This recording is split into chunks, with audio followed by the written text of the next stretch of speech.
आपण आज अनधिकृत बांधकामाचा ज्यावेळेस विचार करतो, कायदे नाहीत का?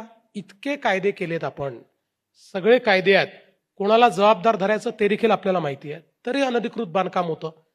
आता फॉर्च्युनेटली टेक्नॉलॉजी एक असा टूल आपल्याला मिळालेला आहे की ज्या टूलनी या गोष्टी आपल्याला आता थांबवता येतात.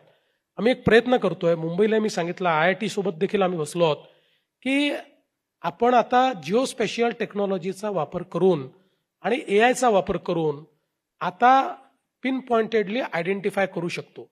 आता जवळजवळ सगळ्या प्रमुख महानगरपालिका आपल्या प्रॉपर्टीजचं डिजिटायझेशन करतायत. ते डिजिटायझेशन झाल्यानंतर आज जिओस्पेशियल डेटा आणि आर्टिफिशियल इंटेलिजन्सचा उपयोग करून कुठे बांधकाम चाललेलं आहे आणि ते बांधकामाला मान्यता आहे की नाही हे आपल्याला डॅशबोर्डवर देखील दिसू शकतं. महिन्यातनं एकदा जरी रिव्ह्यू घेतला तरी कुठे अनधिकृत बांधकाम चाललेलं आहे आपल्याला दिसू शकतं. त्याचं एक मॉडेल हे आम्ही तयार करतो.